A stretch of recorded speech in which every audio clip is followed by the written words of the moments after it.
Bhagavate Vasudevaya.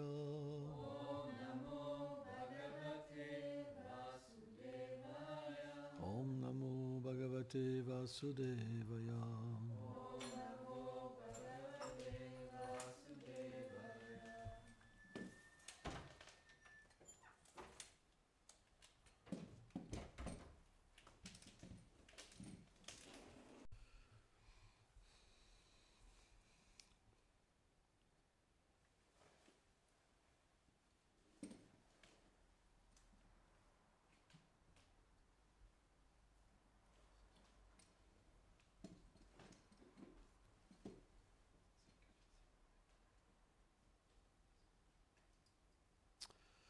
Donc, bienvenue à tous.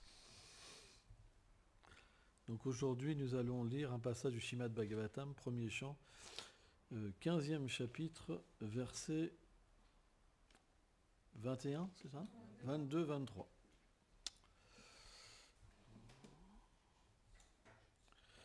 La jantvam yamnum siptam... Non, je vais le lire comment... Rajam tvayam pritsapta... Non. Rajam tvayam pritstanam. Solidam nam suritpuri. Vripasapam vimugdanam. Dignatam mustibil mitam. Varunimam diram pitvam. Madhumam titam shetasam. Ajanatam vivam nyunam. Shatu panshavam sheshita. Traduction. Ô roi, pour tes proches à Dwarka, dont tu as demandé des nouvelles, excepté 4 ou 5, ils se sont entretués dans une querelle d'ivrogne.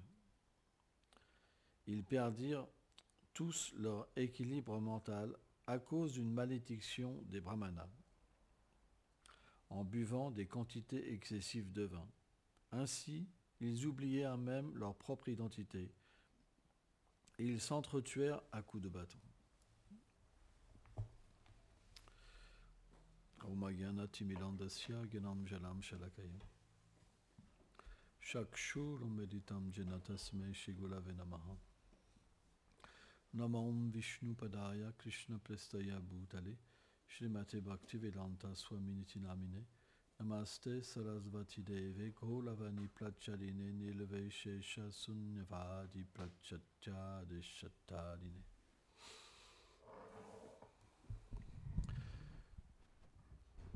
Les divertissements du Seigneur sont difficiles à comprendre pour les êtres ordinaires, impossibles même. Pourquoi ? Parce que le monde transcendantal est une réflexion, le monde matériel est une réflexion du monde transcendantal. Donc on rencontre toutes les mêmes sortes de choses, mais dans leur état pur. La querelle, par exemple.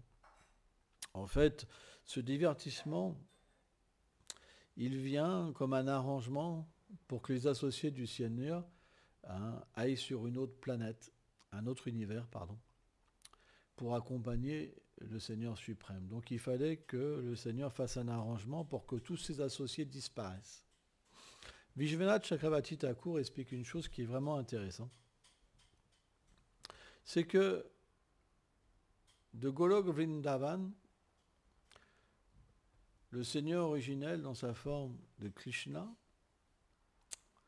et son énergie interne sous la forme de Shrimati Radharani s'expandent en différentes formes.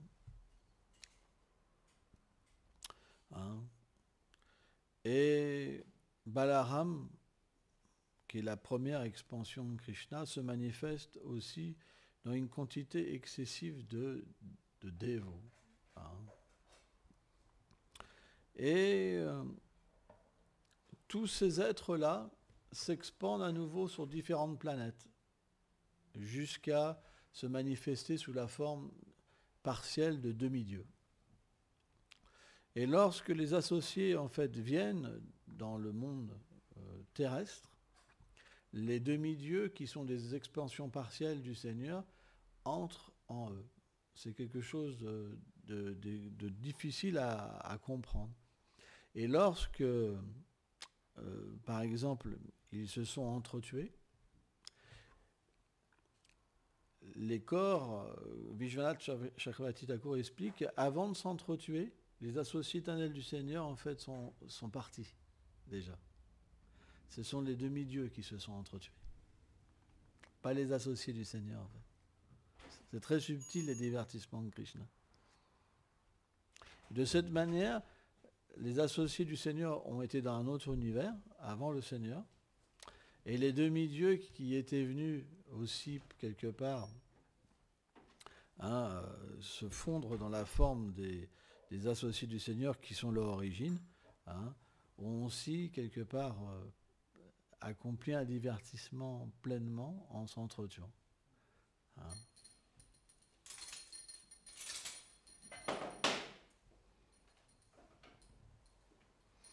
Alors, un enseignement nous est donné, bien sûr, c'est qu'ils se sont entretués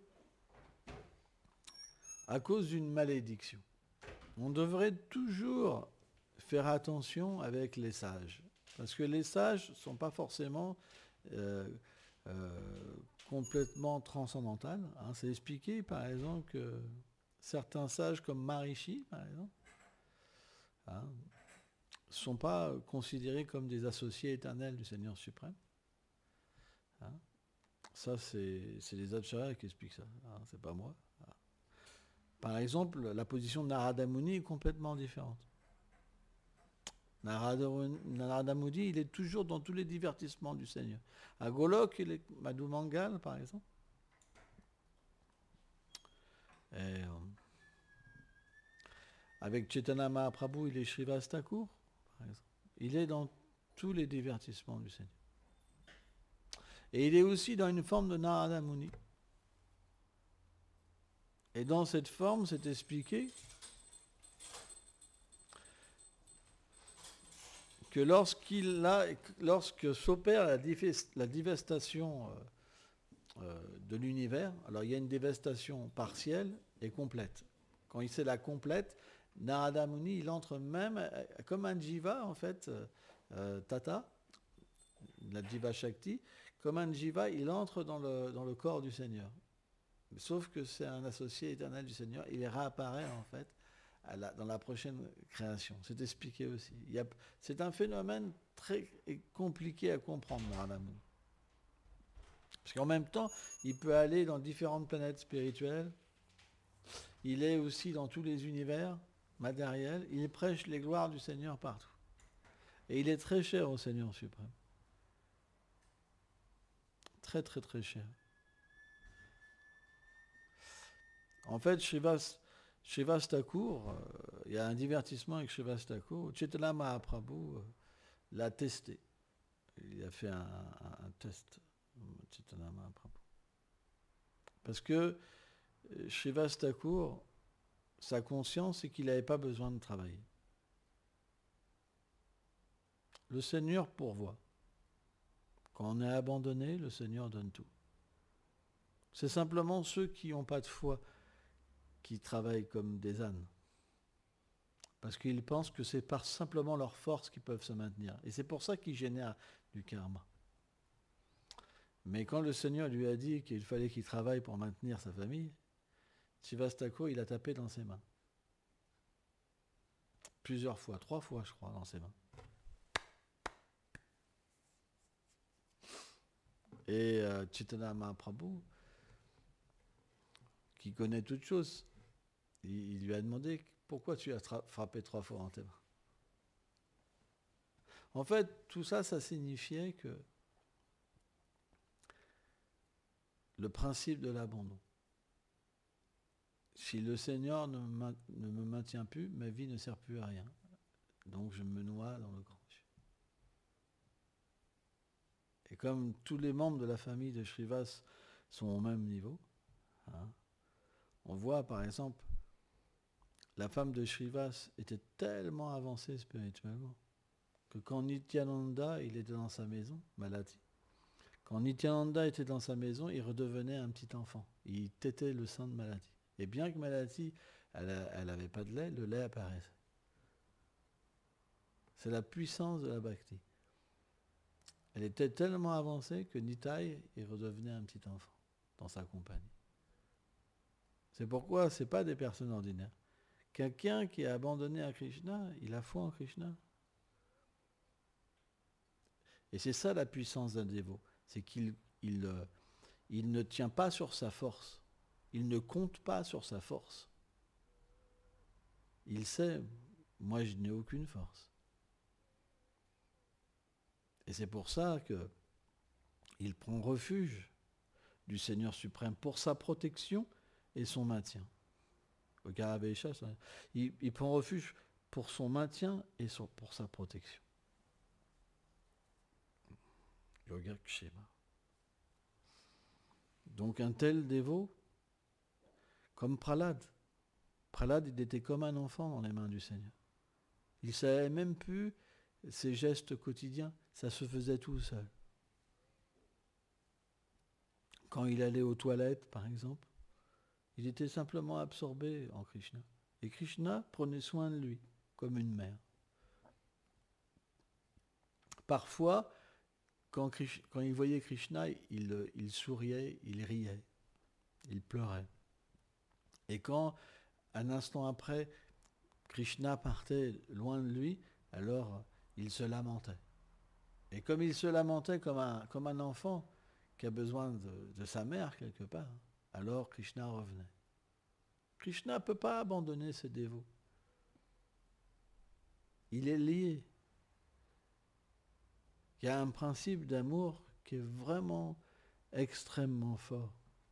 Krishna, il dit, cette personne-là, elle est capable de tout pour moi, souffrir pour moi, être critiquée pour moi, rejetée pour moi. Elle est prête à perdre son mari, sa femme, ses enfants, tout pour moi. Comment vous voulez que Krishna abandonne une personne comme ça? C'est pas possible. Pour lui, je suis tout. Je suis son père, sa mère, sa femme, ses enfants, je suis tout. Il voit que moi, il a que moi. Partout où il voit, il me voit. Il n'est jamais séparé de moi comme je suis jamais séparé de lui. Il est tellement abandonné à moi qu'il est même devenu plus cher que ma propre personne. C'est ça que Krishna dit dans la Bhagavad Gita. Il n'est pas simplement aussi égal mais il est plus cher que ma propre personne. Ça, c'est la bhakti. Si vous n'avez pas cette dévotion-là, on ne peut pas obtenir Krishna. Comment on contrôle Krishna? Krishna est à moi. Si vous n'avez pas cette dévotion-là, ça ne marche pas. Le Seigneur est loin, très loin. Et s'il est loin, alors votre relation, elle passe en second plan et en premier plan. Vous avez votre vie professionnelle, vos plans matériels et naissance après naissance. L'action intéressée, vous êtes obsédé par l'action intéressée, par vos désirs. C'est pas votre vraie nature. C'est les réactions de vos actes qui vous poussent à être comme vous êtes. Mais votre vraie nature, elle ne peut pas se manifester parce qu'il n'y a pas l'abandon, il n'y a pas la confiance. Vous n'avez pas confiance en Krishna. Vous faites vos plans. Mais ils sont où les plans de Krishna? Par exemple, Acharya Nishta, hier, il me disait, moi, je vais avoir une propriété, je vais faire quelque chose. Mais est-ce que c'est le plan de Krishna ou c'est le plan d'Acharya Nishta? C'est Krishna qui t'a demandé, je vais faire ça. Fais ça pour moi. Vous comprenez? Alors, c'est dans le cadre de la bhakti. Mais s'il n'y a pas l'abandon, c'est pas sûr qu'on atteigne Krishna. Même en engageant les choses, c'est pas sûr. Qu'est-ce qu'il veut un dévot? Il veut juste faire la volonté de Krishna. Et comment on l'a fait dans un premier temps? Guru, avec le maître spirituel. Vous recevez l'instruction et vous le faites. Si Krishna vous dit, si le maître spirituel vous dit cuisine pas comme ça en vêtements matérialistes là, dans la cuisine, mais que après, semaine après, la personne elle continue. Vous pensez que Krishna est satisfait? Il n'y a pas de connexion, il n'y aura jamais de connexion. C'est un exemple que je donne. Si vous prenez l'ordre du maître spirituel comme quelque chose de secondaire, vous ne ferez jamais d'avancement dans cette vie. Jamais. Vous ne pouvez pas faire d'avancement, c'est pas possible. Pourquoi? Parce que vous avez un tel faux ego. Vous êtes supérieur à vous. Vous pouvez même être supérieur au gourou. C'est fini pour vous. Le gourou ne peut rien faire. Il va essayer 2-3 fois et après il laisse tomber. Il dit c'est déjà bien, il est déjà comme ça engagé, etc. C'est déjà bien. Je ne peux pas rien faire pour lui, Krishna. Et il prie Krishna. Aide-le s'il te plaît. Moi je ne peux rien faire pour lui. C'est comme ça que ça se passe. Fais ça pour moi? Non, c'est toujours pas fait. Ils se trichent tous les uns les autres. Ils se montrent tous le mauvais exemple. C'est pour ça qu'il n'y a pas d'avancement, il n'y a pas de goût dans le champ. Il n'y a pas de révélation. Il n'y a rien qui se passe. Vous avez juste des problèmes. C'est juste vos problèmes qui vous fatiguent. Vous avez juste de la fièvre matérielle. Mais il n'y a pas de goût. Et pourquoi? Quand le maître spirituel, qui est le représentant de Krishna, il vous dit fais ça. Ah ouais, moi j'hallucine. Ils sont même nés dévots et ils sont à ce niveau-là.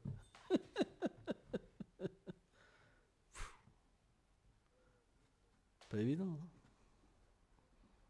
C'est pour ça, notre processus, qu'est-ce que dit Krishna? Dans le verset Tadvidi, Palipasana Sevaya. Il dit on doit rencontrer un sadhu. On doit lui rendre notre hommage, le servir et recevoir des instructions. Mais quand vous recevez une instruction, ça veut dire quoi? Il ne se passe rien après? J'ai écouté quelque chose. Ça ressemblait à ouyouyou, à ouyou. Mais j'ai pas très bien compris. J'ai pas bien compris. Ça fait 2 fois qu'il me le dit, mais j'ai pas encore compris. Ça ressemblait cette fois à ouyou, ya ya ya. Ben, ça devait pas être ça. Ouais. Parce que là, j'ai pas le temps, vous comprenez. J'ai beaucoup de choses à faire. C'est fatigant. Alors la fatigue, elle est encore plus forte. Elle devient encore plus forte et on a encore moins de temps.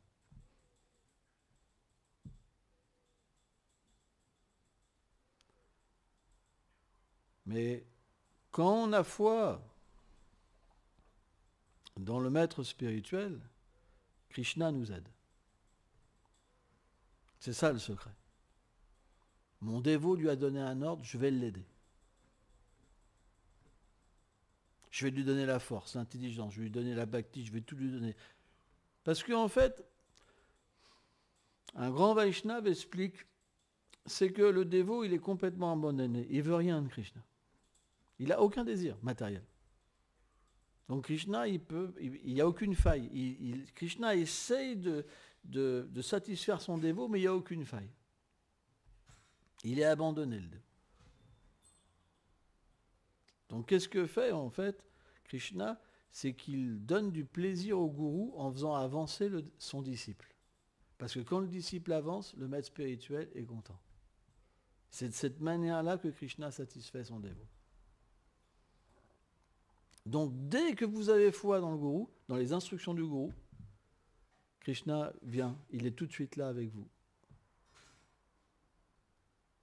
C'est un grand secret. Mais comme Krishna est réciproque avec son dévot, il y a la fameuse histoire, on ne va pas la raconter, mais entre Durvasa Muni et Ambarish Maharaj. Quand Durvasa Muni, il a voulu tuer Ambarish Maharaj, mais le disque Sudarshan s'est expliqué qu'il protège toujours le pur dévot. C'est une bénédiction. L'arme du Seigneur personnellement protège son pur dévot. Il ne peut rien arriver au pur dévot. Il est personnellement protégé. Et donc, Durvasa Muni, il a été poursuivi par Sudarshan Chakra. Il a été partout. Il n'y avait aucun refuge. Parce que le Seigneur est le refuge de tous les êtres. Donc quand il veut tuer quelqu'un, c'est impossible d'échapper. Donc le Durvasa Muni, mais il a même été avec Kunta, parce que Durvasa Muni est une manifestation partielle de Shiva. Donc il a même été avec Kunta, il est tombé au pied du Seigneur, il a dit au Seigneur, vous êtes miséricordieux, sauvez-moi. Et là le Seigneur a dit, je ne peux pas. Ham Bhakta Paladinu. Je ne peux pas. Je m'appartiens plus, j'appartiens à mon pur dévot. C'est à ce point-là. Hein. Je ne peux même plus donner de bénédiction. Si tu veux être sauvé de cette situation, va voir Ambarish Maharaj, tombe à ses pieds, s'il te pardonne, alors tu seras sauvé. C'est un sacré divertissement. Qu'est-ce que ça veut dire? Ça veut dire que vous ne pouvez pas avoir la miséricorde de Krishna sans avoir la miséricorde d'un pur dévot. Ce n'est pas possible. Récemment, il y a une jeune fille qui était avec nous, elle ne voulait pas croire à ça. Aujourd'hui, elle n'est plus là, elle n'est plus dévote. Sans la miséricorde d'un bhakta, il n'y a pas de Krishna. Vous avez simplement l'action intéressée ou le fait de vous libérer impersonnellement. Mais le Seigneur n'est pas présent. Il n'est présent que là où il y a son dévot.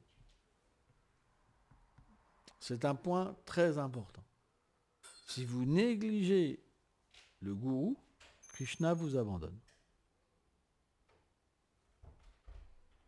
En proportion vous avez foi, en proportion vous obtiendrez la miséricorde. C'est un principe universel. En proportion qu'il y a l'abandon, en proportion la connaissance se manifeste, Sambandhagan dans le cœur du disciple. Qu'est-ce qu'il réalise? Sa relation avec Krishna. Même s'il est illettré, même si c'est un idiot, quelqu'un qui est incapable, mais s'il a foi dans le gourou, qui médite et qui prend, il comprend que l'instruction du gourou est au même niveau que l'instruction du Seigneur lui-même, alors tout lui est révélé.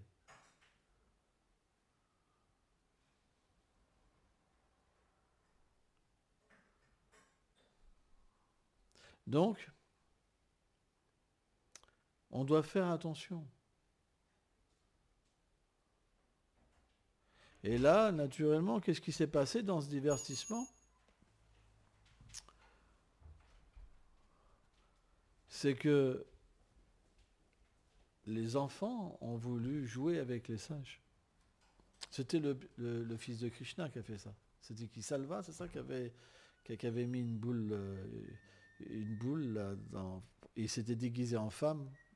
Il avait été voir les sages et il avait dit, ô sages, vous qui êtes omniprésents, est-ce que vous pouvez savoir si c'est un garçon ou une fille? Et là, ils sont fâchés. Ils lui ont dit, en fait, cette boule de fer, elle sera la cause de la destruction de la dynastie. Et ils ont essayé de contrecarrer la malédiction en moulant, en fait, la boule de fer. Et Krishna a fait un arrangement lui-même de partir avec cette boule de fer aussi. Il restait un tout petit morceau pointu qu'un poisson avait avalé. Et un pêcheur, chasseur, donc en pêchant le poisson, a retrouvé et il a dit ça serait bien de faire une flèche avec ça. Et pendant que Krishna il était sous un arbre pipal, si mes souvenirs sont bons, en fait il a reçu cette flèche qui a effleuré en fait son talon. Et il en a profité pour ça c'est un divertissement particulier, il a laissé un corps maya et hop, il a été dans un autre univers. Alors c'est pas toujours qu'il fait ça. En tant que Mahaprabhu, il est rentré dans une déité, Tota Gopinath. Nitai aussi est rentré dans une déité. Donc parfois le Seigneur repart avec ses associés comme ça. Il y a plein de possibilités. Mais là, pourquoi Krishna a fait ça? c'est très important à comprendre, c'est qu'en fait, le Seigneur, dans cette forme de douceur, il est extrêmement difficile à comprendre. Parce que il enlève sa divinité pour avoir une relation. C'est pas que la divinité est là, mais cet aspect de puissance, il l'enlève.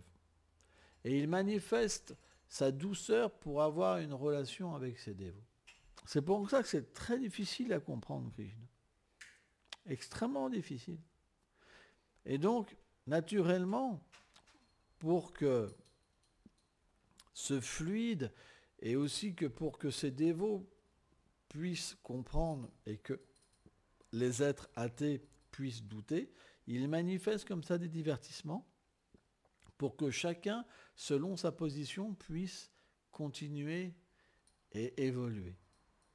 Par exemple, si le Seigneur venait avec toute sa puissance là au milieu, là dans une forme, je ne sais pas, de 18 km de haut, et il a anéanti tous les armées, maintenant vous êtes à mes pieds, tout le monde est là. Mais est-ce que ça viendrait de nous? Non. Et puis la relation qu'on aurait avec lui, elle ne serait pas d'une qualité, c'est quoi? Ça serait la peur en fait. Et en fait, Krishna est le Seigneur de l'amour. Donc il veut que ça soit par nous-mêmes que nous allons à lui. Donc Krishna crée une situation que simplement, lorsque vous êtes prêt, vous pouvez comprendre par vous-même. Cette intelligence qu'il donne dans le cœur de son dévot va permettre au dévot de tout comprendre par lui-même. Mais quelqu'un qui n'a pas assez d'aide du Seigneur suprême, il pense c'est pas Dieu parce qu'il a quitté son corps. C'est intéressant. Par exemple, Dieu n'a pas besoin de téter sa mère, le sein de sa mère. Elle lui tire les oreilles des fois, elle prend un bâton, elle le châtie, Krishna y pleure. Et pire encore, le Seigneur veut vraiment goûter les lilas, les doux divertissements, il s'absorbe dedans. Et à la fois, il est sur les planètes Vaikuntha en tant que Narayan, il est servi par tout le monde, il est là en tant que Mahavishnu, il crée des univers, et il est là en tant qu'un petit enfant. Mais parfois, il fait quand même voir qu'il est le Seigneur suprême. Un jour, Krishna, son frère, il a dit à Maya Yashoda, « Oh, Meya, Kana, il mange de la terre. » Et Krishna a dit, « Meya, écoute pas, mon frère, il veut que tu me punisses. Mais c'est pas vrai, je n'ai pas mangé de la terre. De toute façon, si tu veux vérifier, tu peux regarder dans ma bouche, il n'y a pas de terre dans ma bouche. » Et c'est un doux lila, parce que quand Krishna parle, Krishna est un charmeur. Mais en même temps, Yashoda, elle doit aussi jouer le rôle de la mère. Et elle doit tenir compte que Balaram, il est le frère aîné de Krishna. Il faut quand même vérifier.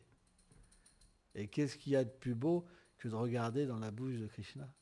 Krishna a une haleine tellement merveilleuse, des dents tellement merveilleuses, une langue tellement merveilleuse, tout est tellement merveilleux en Krishna. Donc, Maya Yashoda, elle vient et dit, oui, ouvre ta bouche, que je vérifie. Et quand Krishna a ouvert sa bouche, alors Maya Yashoda, elle a vu tout l'univers à l'intérieur de Krishna. Elle a vu tout l'univers. Elle s'est vue elle-même, elle a vu Krishna elle-même, elle a vu tous les devas. Elle a vu même son Seigneur Adoram Narayan. Et là, elle était tellement suffoquée et tellement émerveillée qu'elle a perdu conscience. Tout est contenu en Krishna. Et pourtant, Krishna, il est contrôlé par Maya Yashoda. Et qui peut accepter ça? À part une personne extraordinaire qui a servi vie après vie le Seigneur suprême. C'est pas possible. C'est extraordinaire de pouvoir distribuer cette philosophie. Mais en même temps, qui va comprendre?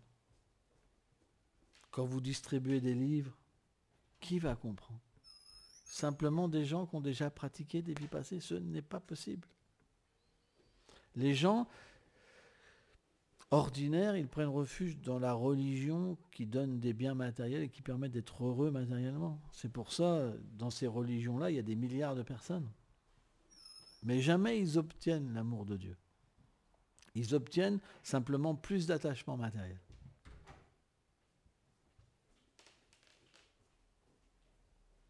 Qu'est-ce qu'ils pensent? Je souffre, si j'accepte une voie spirituelle, je vais pouvoir être heureux. Mais jamais ils veulent rendre heureux Krishna. Jamais. C'est juste des matérialistes. C'est pas des spiritualistes. C'est juste des matérialistes déguisés. Mais c'est pas des spiritualistes. C'est des matérialistes subtils, quoi, plus avancés dans la gratification des sens. C'est vrai. Ils veulent des vierges au paradis, une vingtaine. Ils pensent qu'à faire du sexe. Ils adorent Dieu pour faire du sexe. Si le Seigneur leur dit « je vais tout te retirer », il n'y a plus grand monde. Donc quand vous adorez Krishna, ça veut dire que Krishna va tout vous retirer. Il va faire un arrangement pour que votre situation elle sera finie, matériellement. C'est juste question de temps, t'inquiète pas, il va s'occuper de toi. Vous ne pourrez rien faire. Si Krishna veut te ramener, tu ne pourras rien faire. Mais ça, personne ne veut ça. C'est le rare. Dès qu'ils voient Krishna, ils se sauvent. Ils vont même jusqu'à l'offenser, c'est juste un être ordinaire. La Bhagavad Gita, c'est faux. Mahabharata, c'est faux. Tout est faux. Il n'y a que leur écriture qui est vraie. Mais ils ne réalisent pas qu'ils sont l'âme. Ils ne réalisent pas leur relation éternelle avec le Seigneur. Le Seigneur reste loin. C'est pour ça qu'on ne devrait jamais offenser les sages. On devrait respecter chaque religion. Chacun a un adhikar, une qualification, une conscience. Mais ça ne veut pas dire que tout est au même niveau. Il y en a qui ne voient rien. Il y en a qui veulent juste des biens matériels. Il y en a qui pensent que le Seigneur n'a pas d'associé, qui ne dort pas, qui ne mange pas, qui ne peut pas avoir de sentiments. C'est juste la peur. La crainte. Il y en a qui le conçoivent comme le créateur, le mainteneur et l'annihilateur. Il y en a qui comprennent qu'il a une demeure, mais qu'il est Dieu. Et puis, il y en a qui peuvent entrer dans son intimité de plus en plus, de plus en plus, de plus en plus, de plus en plus. Il y a différents niveaux de progression d'amour. Tout n'est pas sur le même niveau. Bien que tout est donné par le Seigneur suprême, il se révèle selon la qualification des gens. C'est pour ça, les soi-disant grands sages qui disent que tout est un et tout va aux mêmes choses, oui, mais la perception et la relation, elle est différente. La preuve, c'est qu'eux-mêmes, ils ne sont pas conscients de leur nature éternelle, de leur sentiment éternel. Ils ne connaissent pas le Seigneur suprême. Ils ne connaissent pas sa forme, son nom, ils ne connaissent pas la senteur de son corps, la douceur de son corps, qu'est-ce qu'il aime. Ils ne connaissent rien. Mais ils disent, on a la vérité absolue, tous les autres c'est faux. C'est de l'orgueil. Il n'y a pas d'humilité. Quand il y a de l'humilité, on ne pense pas. On pense, ce que je peux connaître du Seigneur, c'est ce qu'il me révèle. Et même sur les plateformes de l'humilité, ce qu'on connaît, c'est quoi? C'est mon sentiment et ma proximité avec lui. Mais le Seigneur est illimité. Il peut être partout à la fois, dans toutes les relations, et même être partiellement dans le cœur des êtres, à leur donner leurs résultats des actes. Vous vous rendez compte? Moi, une fois, je me rappelle, j'avais été dans un temple bouddhiste. Moi, j'aime bien aller partout. J'adore voir les gens progresser, aller vers une vie spirituelle. Et j'étais quand même étonné parce que j'étais tombé sur un lama. Alors, j'avais pas dit que j'étais un dévot du Seigneur. J'ai comme quelqu'un qui connaît rien. C'est la meilleure façon d'aller. Parce que sans ça, une personne ne va pas vous répondre franchement. Et donc, il y avait un temple aux 1000 Bouddhas. Et donc, il y avait une statue de Bouddha. Et la première chose il m'a dit, c'est pas Dieu. Hein. Ça, c'est nous. On s'adore nous-mêmes. Hein. Il m'a dit. Et là, les offrandes, tout ça, c'est tous les attachements qu'on a, qu'on offre à notre réalité suprême, quelque part, pour qu'on puisse s'en détacher. Mais il m'a dit, il n'y a pas de Dieu, en fait. Et je lui ai dit, mais alors, les saints qui entendent Dieu, il m'a dit, c'est des fous. Et ouais, hein. J'étais vraiment étonné, quoi. Un dialogue aussi sévère. Et puis j'ai commencé à voir des gens qui faisaient des austérités. Alors des salutations. Ils avaient, je ne sais plus quoi. Et puis hop, ils saluaient comme ça devant un grand Bouddha énorme. Et je lui dis, qu'est-ce qu'il fait là? Il fait une adoration pour avoir ça, pour avoir ça. Alors c'est très intéressant. Parce que Vishwanath Chakravarti Thakur, il dit que sans adorer, on ne peut rien avoir. Parce qu'il n'y a que par la bhakti que le Seigneur donne quelque chose. Donc s'il n'y a pas de Dieu, pourquoi on fait une adoration?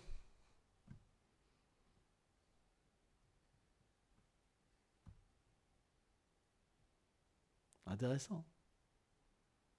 Pourquoi faire 1000 dandavat devant une statue?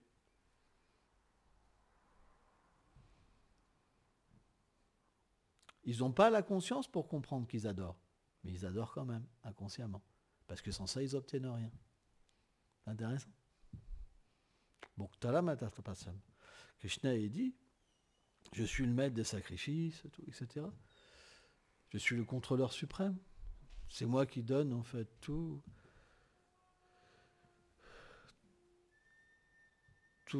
les résultats des actes. C'est une réalité. Par exemple, certains pensent à la loi du karma sans Dieu, mais qui donne le résultat? Ça se fait tout seul par le hasard. C'est complètement absurde. En fait, c'est le Seigneur qui accompagne les êtres dans le cœur. Il est là personnellement. Et c'est pour ça que on est sujet à la loi du karma. Ça veut dire qu'on doit prendre le résultat de nos actes parce que quelqu'un nous regarde. Hey! Mais quand on ne veut pas être avec lui et qu'on le rejette, il reste caché. Mais ça ne veut pas dire qu'il n'est pas là. Vous comprenez? Donc il y en a qui disent qu'ils sont réalisés et qui sont athées. C'est un peu contradictoire. Vous comprenez? Mais en fait, ce n'est pas contradictoire. Pourquoi? C'est que bien que Krishna reste caché, il donne quand même à la personne sa réalisation. Il peut libérer quelqu'un juste pour qu'il permette de sortir de la souffrance et d'aller dans un endroit qu'on appelle par exemple le nirvana, que nous on appelle la rivière Virage ou l'océan Karana. Et là, ils peuvent atteindre un plan de neutralité. Donc, c'est pas faux. Krishna comble tous les désirs. Tous les désirs. Tout en restant caché. Même quelqu'un qui veut, par exemple, atteindre le paradis, il peut même avoir une vision du paradis. Quelqu'un qui adore Jésus, il peut avoir une relation avec Jésus. Krishna donne, il est l'origine de tout. Quand il a pris toutes les formes des vaches, toutes les formes des pâtres, il prend toutes les formes qu'il veut. Et il y a ce fameux verset dans la Bhagavad Gita, Yo yo yam chati. En fait, il dit qu'il donne la force à l'adorateur, la foi à l'adorateur et aussi le fruit. Il se manifeste comme l'objet de l'adoration. C'est très intéressant ce verset de la Bhagavad Gita, c'est très puissant. Krishna peut réciproquer avec toutes les formes d'adoration, tous les demi-dieux, Ganesh, Shiva, Brahma, tout. Vous pouvez tout recevoir de lui. Il donne tout. Mais son intimité, c'est différent. Parce que quand il donne tout, c'est qu'il ne se donne pas non plus. C'est comme par exemple, là, il y a mon cœur qui est là, et puis là, il y a un fruit. Tiens, je te donne mon fruit, mais le cœur, je ne le donne pas. Vous comprenez? Mais nous, ce qui nous intéresse, c'est le cœur de Krishna. Je veux qu'il me révèle son cœur. Et pour ça, pour qu'il y ait vraiment une relation d'amour qui se crée, Krishna, dans son royaume, bien qu'il est tout puissant, tout vient de lui, tout existe par lui, et pour lui, il va avoir des manques, rien que pour que vous puissiez l'aimer. Il va pleurer pour que vous puissiez le consoler. Et c'est ça qui est inconcevable. Mais il faut combien de paquets de vies de pratique pour pouvoir comprendre ça. Bahunam vient monter des millions de vies en tant qu'un gyani, même une âme réalisée, il faut. C'est très rare. Vous vous rendez compte? Le Seigneur suprême, qui pour vous-même oublie sa divinité et qui va se donner à vous parce qu'il a une souffrance. Est-ce qu'on pourrait imaginer l'amour qui va se manifester de nous par un pouvoir spécial? Parce que quand vous êtes avec Krishna, vous n'êtes plus un être ordinaire. Vous avez une puissance sans limite à travers sa puissance de divertissement. Vous avez un amour sans limite, des qualités sans limite. Et vous pouvez avoir la force d'apaiser le Seigneur suprême. C'est ça Krishna. Krishna, il crée une situation où que vous pouvez... Mais qu'est-ce que c'est l'amour des êtres à côté? C'est tellement insignifiant, illusoire. En fait, on est attaché à ça parce qu'on goûte rien d'autre. Une fois une expérience, c'est fini. Plus personne ne peut nous choper. C'est fini. C'est fini. C'est pour ça. Ce qui n'est pas évident, c'est que l'expérience, elle peut venir que par la miséricorde, l'abandon. Et ça, Krishna, on ne peut pas le forcer. C'est pour ça l'attitude, elle est importante. En proportion qu'il y a un sacrifice, en proportion vous obtiendrez Krishna. C'est pour ça que Krishna, il veut voir. Qu'est-ce que tu es prêt à faire pour moi? Tu veux ton petit bonheur ou tu veux moi? Ça, c'est à vous de décider. C'est à vous de décider. Qu'est-ce que vous voulez? Merci beaucoup.